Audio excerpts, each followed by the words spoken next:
আসসালামু আলাইকুম, কেমন আছেন সবাই? নিশ্চয়ই ভালো আছেন। চলে আসলাম নতুন একটা ভিডিও নিয়ে। আজ আমি রান্না করব শিং মাছ।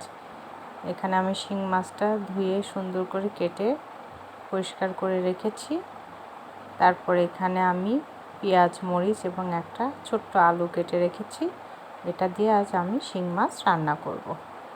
তেলটা গরম হয়ে গিয়েছিল, এই যে আমি পেঁয়াজ আর আলুটা দিয়ে দিলাম। এটা আমি ভেজে নিব, বাদামি রঙের করে নিব। তারপর আমি মাছটা রান্না করব। এভাবে শিং মাছ রান্না করে খেয়ে দেখবেন, অনেক মজা লাগে। এজন্য আপনাদের সাথে রান্নাটা আমি শেয়ার করতেছি। তারপর এখানে আমার ভাজাটা প্রায় হয়ে গিয়েছে। আমি এবার সব রকম মশলা দিয়ে দিয়েছি। এখানে রসুন, জিরা বাটা, সামান্য পরিমাণ আদা বাটা, হলুদের গুঁড়া, মরিচের গুঁড়া, সামান্য পরিমাণ পানি দিয়ে আমি মশলাটাকে ভালো করে কষিয়ে নিচ্ছি।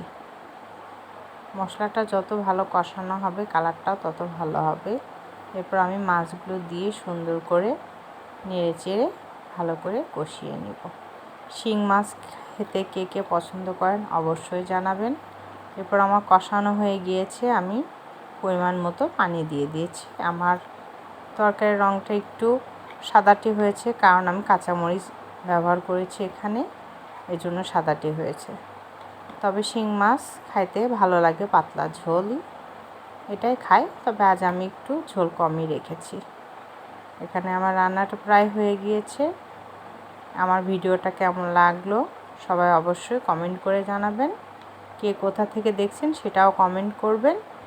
সবাই ভালো থাকবেন, সুস্থ থাকবেন, আমার পাশে থাকবেন, আমাকে সাপোর্ট করবেন। আল্লাহ হাফেজ।